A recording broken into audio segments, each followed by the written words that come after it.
คายแรงทุกทางเส้นทางเรียบแคมป์ของเป็นเส้นทางวันเวเนาะเส้นทางที่เขาจะเดินทางไปขวามิตรภาพไทยลาวแห่งที่1แล้วฝากทางกำซ้ายมือที่ทุกทานเห็นเป็นเต้นสีเขียวฮันเนาะก็คือจะเป็นตลาดย้ำกลางแรงเนาะตลาดกลางคืนนั่นเองนะทุกทานเนาะหรือว่าเวียงจันทร์ในมาร์เก็ตเนาะอันนี้เป็นภาพบรรยากาศช่วงเวลา 18:00 เด้อทุกทีหาทุกทานมาเที่ยวชมแล้วก็มาเบิ่งในตอนนี้ปัจจุบันการเที่ยว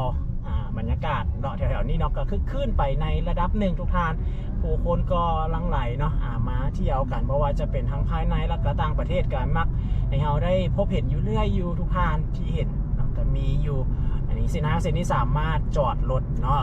เรียบแคมป์ของได้เด้อเนาะบ่แม่นว่าจอดบ่ได้จอดได้เนาะแต่ก่อนนี่เพิ่นปิดเนาะแต่ว่าปัจจุบันนี้บ่ได้ปิดแล้วเนาะเส้นทางเส้นนี้แต่ก่อนปิดให้เป็นเส้นทางคนยางนับตั้งแต่5 โมงแรงขึ้นไปแต่ว่าปัจจุบันนี้แม่นบ่ได้ปิดเนาะ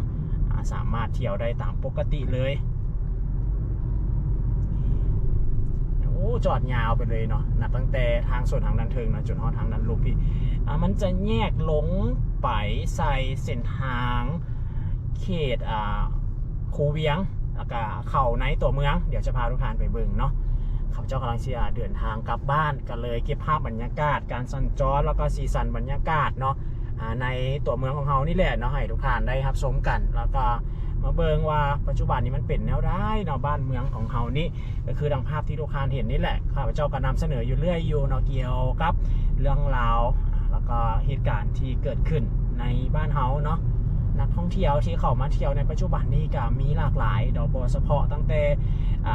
นักท่องเที่ยวชาติใดชาติหนึ่งเนาะรวมกันมีหลายเลยแต่ว่านักท่องเที่ยวที่เป็นกลุ่มใหญ่ๆที่เพิ่นมาเป็นกลุ่มคณะก็เป็นนักท่องเที่ยวจีนเนาะพอดีมาเพิ่นเป็นมาเป็นทัวร์แต่ว่ามาเป็นแบบกลุ่มคณะจังซี่ก็เป็นบุคคลก็เป็นนักท่องเที่ยวที่เดินทางมาบ้านใกล้เคียงของเรานี่เองเนี่ยบ้านพี่เมืองน้องของเรานี่เนาะก็คือแม่นักท่องเที่ยวที่เดินทางมาแต่ทางประเทศไทยมา5 คน 6 คนมา1 คน 2 คนเนาะมาเที่ยวเวียงจันทร์มาตอนเช้ากับตอนแรงก็ได้เนาะมาเที่ยว1 คืนหรือ2 คืนไปเที่ยวชมธรรมชาติผจญภัยกับไปวังเวียงพุ่นละทุกท่านเนาะขึ้นไปวังเวียงเที่ยววัฒนธรรมประเพณีก็เป็นหลวงพ่อบางเด้อนี่ทุกคนเดี๋ยวจะพาทุกท่านไปเบิ่งบรรยากาศนะครับอันนี้จะแมนส่วนทางด้านนี้กับแมนขายเครื่องได้กันเนาะนี่ขายเครื่องทางด้านนี้เพิ่นติดตั้งไฟสัญญาณจราจรใส่แล้วแต่ก็ยังบ่ได้เปิดนำไส้เถื่อเนาะปัจจุบันนี้ก็ยังติดตั้งซื่อๆอยู่เส้นทางเส้นนี้แมนเฮาลงได้เด้อทุกท่านฝากกำนั้นจะแมนเป็นแต่ก่อนมันก็จะเป็นโซนสถานที่บันเทิงห้างอาหารต่างๆเนาะแต่ว่าปัจจุบันนี้แมนห้างก็มีแต่บางห้างเท่านั้นเองเนาะที่เพิ่นเข้ามาขายเครื่องขายอาหารต่างๆเนาะฝากทางก้อมมันขวามือของข้าพเจ้านี่เนาะมันนับตั้งแต่ที่มีโควิดมาก็ถือว่าปล่อยปะละเลยมาเลยเนาะจนถึงปัจจุบันนี้แต่ก่อนแถวนี้มันเฟื่องฟูหลายเนาะทางส่วนทางด้านนี้ฮะนะมันก็จะเป็นโซนที่เรียกว่าบันเทิงอย่างต่างๆเนาะเส้นทางเส้นนี้เลี้ยวทางกำขวาบ่ได้เด้อเนาะเลี้ยวซ้ายได้ไปซื้อได้แต่เลี้ยวขวาบ่ได้เนาะมันเป็นเส้นทางขาลง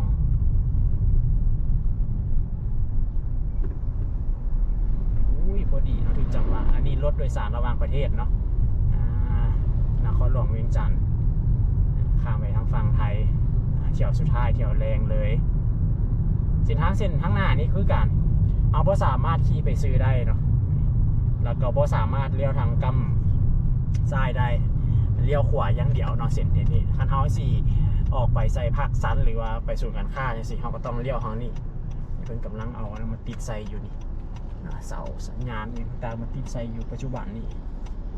หลายเส้นทางทุกคันในตัวเมืองของเฮาเพิ่นได้มีการปรับปรุงใหม่มีการแบบว่าปูหน้าทางขึ้นใหม่เบิดเลยอันนี้ข้าพเจ้าขับรถอยู่ทางด้านหลังเนาะของสถานทูตฝรั่งประจำสปป.ลาวเฮาทางด้านหน้านี่ก็คือจะแมนเป็นห้องหมอเนี่ยมโหสถนั่นเองแต่ข้าพเจ้าจะกินเลี้ยวเข้าทางด้านนี้ออกไปทางด้านนี้กลับบ้านเนาะทุกท่านนี่สถานทูตฝรั่งประจำลาวเขาทางด้านหน้าก็คือฝากของทางด้านนี้เองรอบอ้อมแอมแถวนี้ต้องเบิ่งดีๆเนาะมันจะเป็นเส้นทางขึ้นลง แบบไปเจอกันรถเนาะแรงๆมาหลังจากเลิกเบียกอย่างไปต่างๆแล้วเส้นทางก็จะโล่งเลยแบบนี้ทุกทางโล่งไปซื้อเลยก็คือจะแบบเงียบไปเลยนี่เดี๋ยวจะเลี้ยวทางนี้ดีกว่าจะไปคุณเนาะจะเลี้ยวทางด้านนี้มันจะง่ายกว่าอันนี้ก็จะเป็นเส้นทางขาลองคือกันเส้นทางลองเนาะขึ้นเส้นทางขึ้น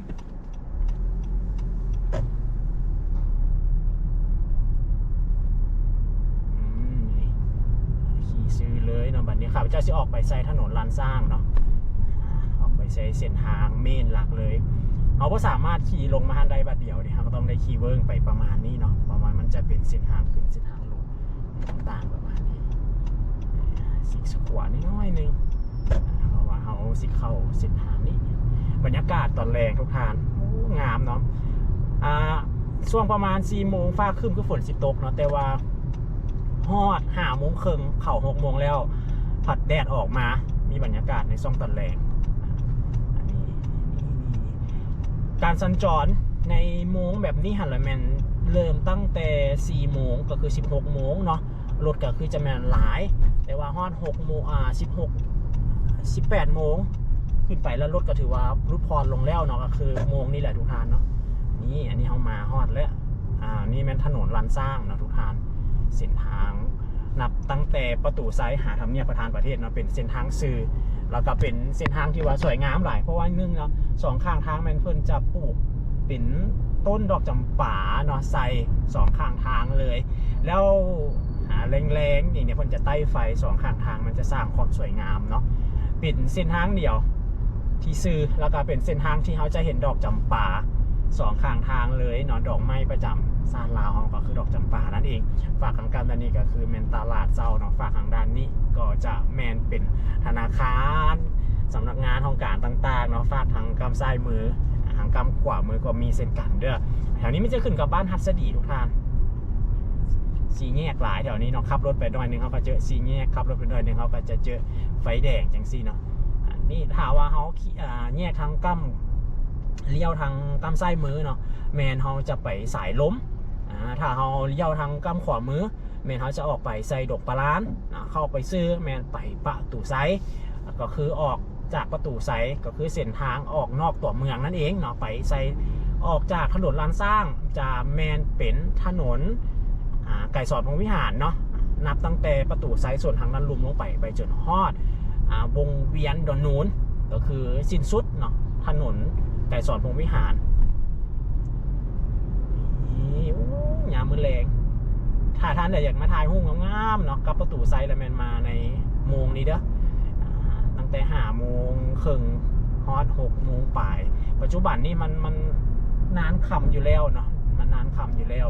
นี่เปิดน้ำพุพอดีแบบงามๆเลยทุกท่านนี่มาเจอช่วงตัดแรงพอดีแวนรถข้าพเจ้าอยากมืดๆหน่อยนึงเนาะแท้ความเป็นจริงแล้วมันยังแจ้งอยู่ทุกท่านมันก็ยังบ่ได้มืดเนาะไฟเขียวอีกแล้วนี่ก็ถือว่าพิษแล้วนี่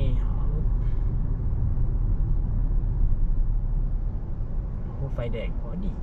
เลย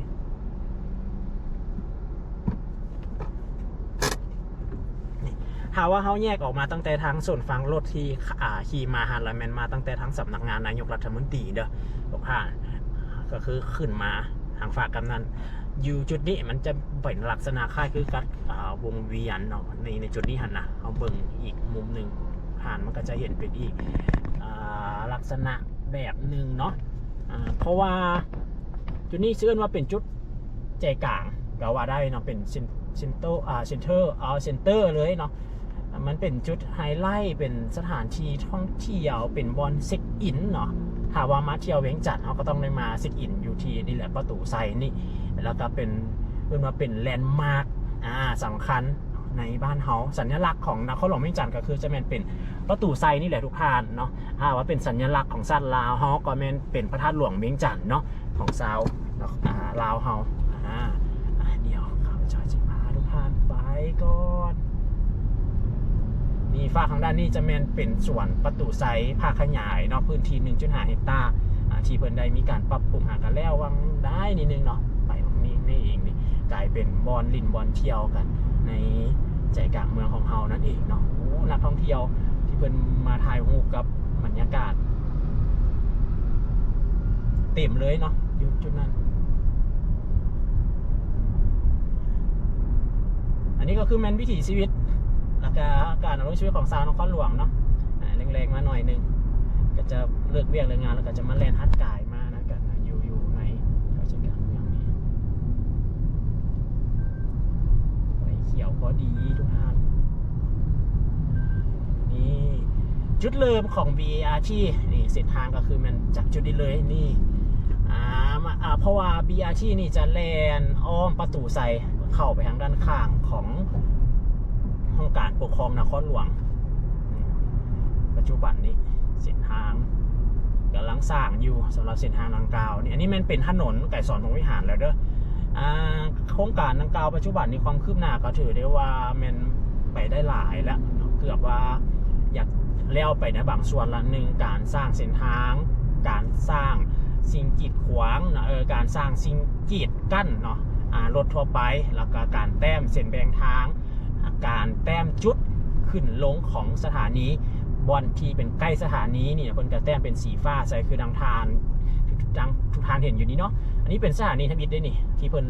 สร้างตั้งแต่ทำอิฐเลยแล้วก็เริ่มต้นสร้างเลยจนฮอดปัจจุบันนี้เพิ่นมาเป็นสถานีโพนสะอาดเนาะสถานี BRT โพนสะอาดในจุดนี้เป็นสีฟ้าเด้เนาะสำหรับแล้วคนจะอยู่ข้างกลาง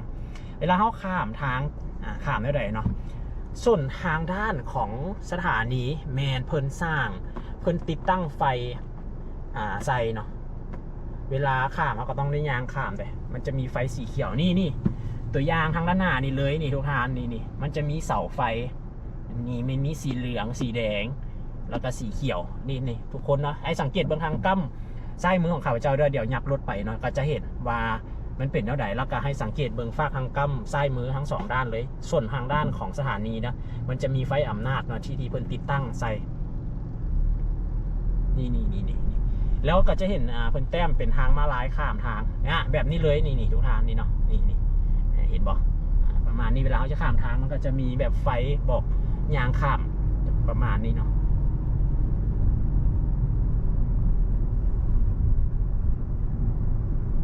แล้วจุดนี้นะเพิ่นก็จะมีเพิ่นเสริมไฟเข้ามาเติมอีก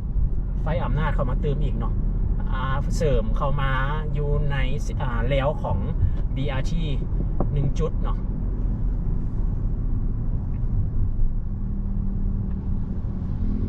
สำหรับแล้วของ BRT นี่มันจะเริ่มตั้งแต่ในส่วนของทั้งส่วนสาธารณะเจ้าฟ้างูมเนาะไปจนฮอดที่เอิ้นว่าหน้ามหาวิทยาลัยแห่งชาติดงโดกคุณเนาะระยะทาง14 กิโลเมตรประมาณนี่แหละเนาะทุกท่านนับตั้งแต่ช่วงนี้มันเป็นสาย C เนาะมันจะมี A B C D ต่างหากนี่เนาะแต่ว่าปัจจุบันนี้ที่เพิ่นสร้างมันเป็นสาย C นี่สิ่งกีดขวางสำหรับรถทั่วไปมันก็แต้มแล้วเนาะเพิ่นหากันมาแต้มเส้นสีมาแต้มเส้นแบ่งทางวันเสาร์วันอาทิตย์นี่แหละเนาะวันเสาร์ที่เพิ่นก็เฮ็ดคือกันเนาะวางมือ2 มือคือหลังเมื่อกี้นี่ก็มาแต้มเส้นแบ่งทางแล้วก็แต้มจุดต่างๆมันก็ได้เส้นทาง2 เลนคือเก่าเนาะสำหรับรถทั่วไปเที่ยวก็คือเป็น6 เลนแหละเนาะคันมาไล่แล้วบางจุดมันก็กว้างบางจุดมันก็แคบเนาะสำหรับเพราะว่าเพิ่นมีการขยายบาทางออกไปทั้ง2 ด้านเติมดิเขาก็จะได้เส้นทางเพิ่มขึ้นมาคือเก่าแต่ก่อนเขาเบิ่งว่าเส้นทางมันคือแคบเนาะในความเป็นจริงแล้วเนาะมันก็คือประมาณนั่นแหละเนาะแต่มันจะเป็นบางจุดแต่ก่อนยังพันได้สร้างBRT ทุกท่านเนาะเส้นทางมันก็ได้ฝากละ2 เลนคือเก่านั่นแหละเพิ่นมาสร้าง BRT มันก็ขยายออกไปเติมมันก็ได้เท่าเก่าทุกท่านนี่เนาะเราก็จะสังเกตเห็นมันจะแต้มสีแดงใส่จุดเลยนะแต้มสีแดงแล้วจุดนี้ก็แม่นแต้มเป็นทางมาลายคนข้ามแล้วก็ติดตั้งเสาไฟสัญญาณใส่สัญญาณเตือนเนาะก็จะมีเขียวเหลืองแดงสัญญาณคนย่างข้ามอย่างแบบประมาณนี้เนาะแต่ว่ามีรถเมล์สาธารณะที่เข้ามาเนาะแต่ว่ารถเมล์สาธารณะแบบเก่าก็ยังแล่นอยู่คือเก่าเด้อทุกท่านมาฮอดวงเวียนนี่ก็ค่อนข้างว่าจะเป็นเรียบโค้งไปเลยเนาะในส่วนของทางด้านนี้แต้มจุดสีฟ้าใส่แล้วก็ขอบมันก็จะเป็นสีเหลืองจุดนี้จะมันเป็นวงเวียน450 ปีเนาะ เป็นวงเวียนใหญ่เปลี่ยนเส้นทางแล้วแหละเลี้ยวทางกำขวากับเป็นไปทัดหลวงออกไปใส่หนองบอนพุ่นแหละเนาะทุกท่านไปใส่พลคันเลี้ยวทางกำซ้ายอย่างสิเข้าวงเวียนมาเนาะก็เป็นออกมาใส่ถนนไก่สดมุกหานคือเก้าเนาะออกจากตัวเมืองอีกจุดนี้เส้นทางเรียบมาเลยนี่เนาะทางด้านนี้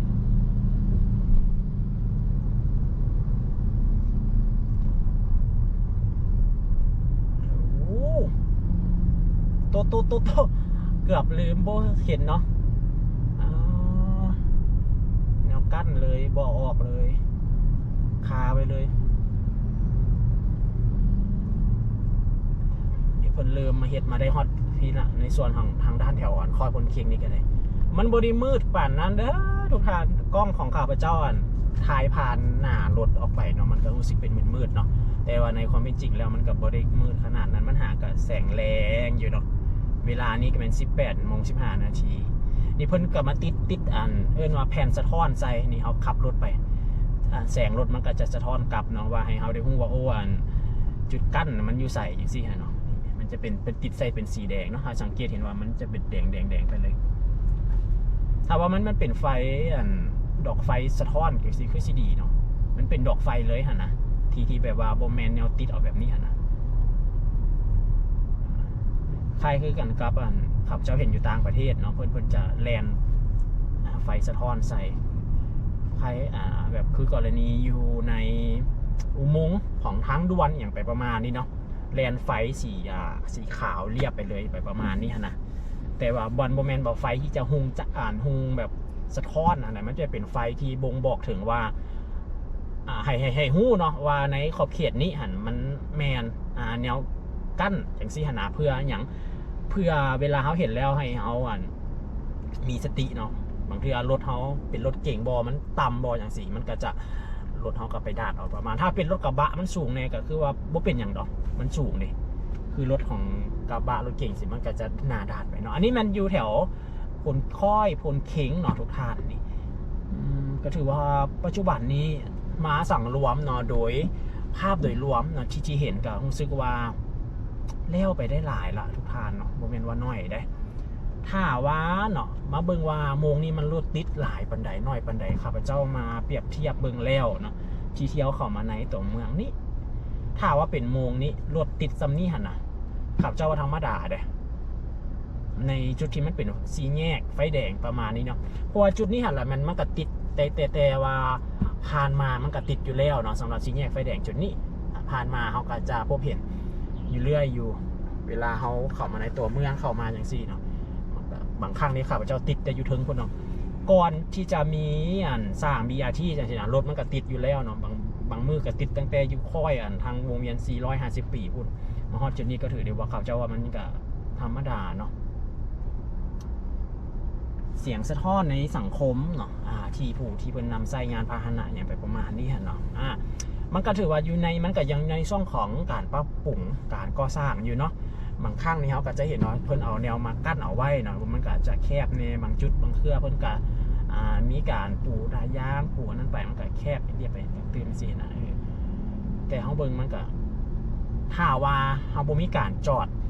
งานพาหนะเนาะเรียบเขียมทางมันก็จะได้2เลนเต็มแล้วมันก็จะไปได้เนาะคือดังนั้นที่ทุกท่านเห็นนี่แหละเนาะแต่ว่าถ้าว่าเขามีกรณีที่เขามีการจอดเรียบแคมทางมันก็จะไปบ่ได้มันก็จะเลือแบบทางเขาก็จะมุ่นกันไปจังซี่หันเนาะโอเคได้นี่ทุกท่านเนาะทางมันก็จะโล่งๆไปประมาณนี้อันนี้เพิ่งก็จะสร้างเป็นอีกหนึ่งสถานีนี่แต่ว่ายังพอได้มาติดตั้งใส่นี่เขาจะสังเกตเห็นว่าอยู่จุดเครื่องกลางเลยเพิ่นติดตั้งเสาไฟใส่เนาะก็จะเป็นแบบสีเขียวเขาขามได้สีแดงเขาขามบ่ได้เนาะมันก็จะเป็นรูปสัญลักษณ์คนขามทางนั่นแหละเนาะทุกคนนี่ทางแยกทางด้านนี้เนาะจุดนี้แล้วอันนี้จะเป็นทางด้านหน้าเป็นสีแยกไฟแดงขวาสังแสงนี่เนาะถ้าเขาจะไปดอนนู้นนี่เพิ่นก็จะมีป้ายบอกทางกั้มซ้ายมือเนาะไปดอนนู้นไม่ขี่ซื้อไปขวามิตรภาพเวียงจันทน์หนองคายหรือว่าความมิตรภาพไทยลาวแห่งที่1เขาก็เลี้ยวทางกั้มขวากำซ้ายมันเขาจะออกไปพลต้องพลต้องสวัสดิ์เนาะหรือว่าเขาจะออกไป ที่เอิ้นว่าหงกัญญสิทธิ์เนาะให้เฮาเลี้ยวทางกั้มซ้ายมือนี่ทางด้านหน้านี่นะมันจะมีแยกทางด้านนี้นี่จุดทางด้านหน้านี่มันก็เริ่มลงไปแล้วยาวสองคลายแรงก็คือสิเป็นประมาณนี้ธรรมดาเริ่มคำลงแล้วเดี๋ยวนี่มันก็ยังบริคำหลายเนาะข้าพเจ้าไข่แวนลงแล้วก็ยังเห็นอันนั้นอยู่ก็พอดีอยู่เนาะอันนี้แหละทุกท่านเนาะก็คือทั้งภาพบรรยากาศในตอนสวยแล้วก็ทั้งภาพบรรยากาศในช่วงตอนแรงทั้งตอนเศร้าเนาะตอนเศร้าเส้นทางมันก็จะโล่งเนาะการสัญจรมันก็จะบ่หลายถ้าว่าเป็นมื้อวันเสาร์แล้ววันอาทิตย์รถที่เพิ่นนำไส้หลายก็คือจะแม่นในช่วงตอนใดตอน9 โมง 10 โมงเนาะชาวนครหลวงเวียงจันทน์นี่จะออกเดินทางออกจากตัวเมืองไปในพื้นที่ต่างๆในไปลินไปเที่ยวไปฮอบไปสวนเนาะเพราะว่าช่วงหลายมันจะอยู่ในพื้นที่นอกเด็กแล้วบัดนี้มื้อวันจันทร์ก็คือมื้อนี้แหละนะมื้อที่ข้าพเจ้าบันทึกภาพนี่เป็นตอนนี้มันเป็น18 โมงรถมันก็จะลงไปแล้วมันก็จะบ่หลายแล้วเนาะ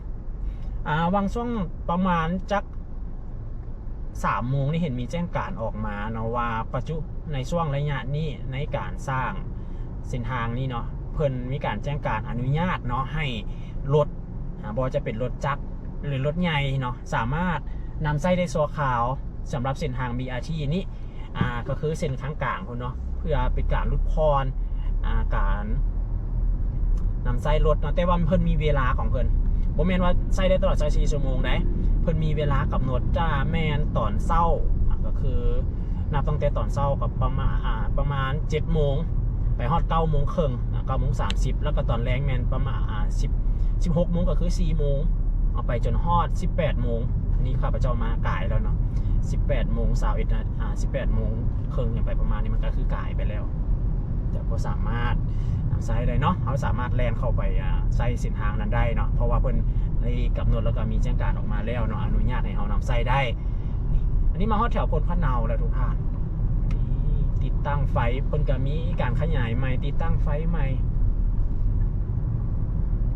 เขาก็ต้องได้มีการปรับเปลี่ยนในการนำไส้ปรับเปลี่ยนพฤติกรรมของน้องใหม่นั่นแหละเนาะทุกท่านเราก็ต้องยอมรับในสิ่งที่มันเปลี่ยนแปลงเนาะในปัจจุบันแล้วก็ในอนาคตนั่นเองมันบ่มีเมื่อมีมาแล้วเราก็ช่วยกันรักษาอย่างสิเดี๋ยวข้าพเจ้าว่าบ่เกิน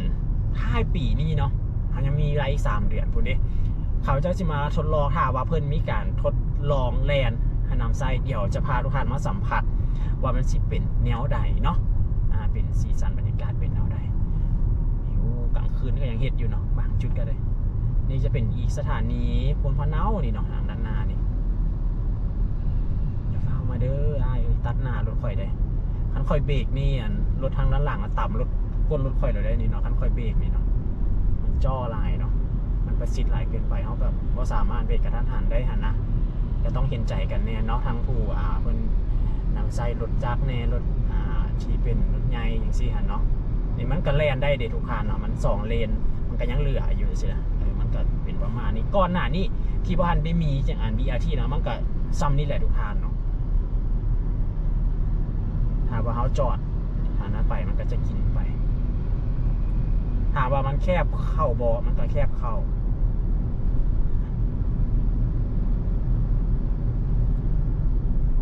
ขับมาฮอดเอิ้นว่าขวาข้ามทางเนาะแห่งทมิตรจุดทมิตรเลยก็คืออยู่ทางด้านนี้เนาะ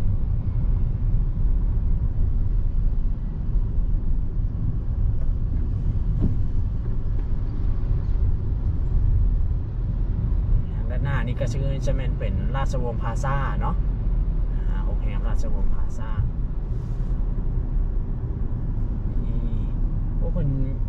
กลางคืนนี่ก็ยังเห็นเวียกอยู่ดีเนาะมีการปลูกนายางเส้นทางนี่เบิดทั้งเส้นเลยมีการปลูกนายางใหม่เบิดเลยแล้วก็รวมเส้นทางต่างๆในขอบเขตใจกลางเมืองมันมีการปลูกนายางเพิ่มขึ้นตื่มเนาะแล้วเส้นทางสีหอมคือวิดีโอที่ผ่านมาที่ข้าพเจ้านำเสนอไปเนาะเส้นทางอ้อมหอบของ BRT มันเพิ่นได้มีการเฮ็ดใหม่มันบอกแล้วเพิ่นก็ได้นำเอาแทงเหล็กมากั้นเอาไว้สำหรับทางคนยางอะไรมันเพิ่นจะ มีการปลูกกะโล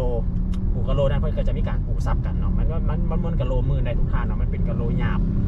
ยางบ่มือแน่นอนแล้วก็กว้างขึ้นเติมเนาะนี่เป็นโรงแรมที่ว่าสูงที่สุดในนครหลวงเวียงจันทร์ปัจจุบันนี้เนาะนี่อันนี้จะมันใช้จุดทางโค้งพอดีเลยสำหรับสถานีนี่บางสถานีกันมันติดกับไฟแดงเนาะบางสถานีกันมันติดกับทางโค้งอันนี้จะเป็นสถานีอีกหนึ่งสถานีเนาะใกล้ๆกันกับราชวงศ์พลาซ่าวันด้าวิต้าซึ่งนี่อันนี้มันจะติดเอาแส้สีแดงนะเป็นแสงสะท้อนเนี่ยประมาณนี้เขาก็จะเห็นอยู่เนาะนี่เห็นอยู่ว่าเป็นผู้เห็นเลยเนาะเห็นอยู่เนาะนี่มันก็จะแดงสะท้อนยาวเลยเนาะแต่ว่าถ้าเป็นว่าเป็นดอกไฟใส่เนาะยาวไปสิแบบอันนั้นสินะมันก็กับรู้สึกจะเบิ่งแบบสะท้อนหลายกว่านี้ฮะนะอันนี้ในความคิดของข้าพเจ้าดอกเนาะนี่ขับรถก็ใช้เวลาเติบหนึ่งเนาะจากนาทีนี่26 นาทีเนาะจากแคมป์ของเนาะมาฮอดแถวใดแถวสี่แยกไฟแดงหน้าหอประชุมแห่งชาติเนาะอันนี้ก็คือเป็นภาพบรรยากาศคอยคำยามแรงเด้อให้ทุกท่านได้รับชมน้ำกันที่ตามเติมในวิดีโอถัดไปจะนำเสนอเรื่องราวใดหรือภาพบรรยากาศในส่วนใดแนะนำเข้ามาเพิ่มเติมได้เนาะอยากจะให้ไปในส่วนใดเติมขอบใจทุกท่านที่รับชมและติดตามเด้อวิดีโอหน้าจะเป็นแนวใดฝากทุกคนติดตามต่อ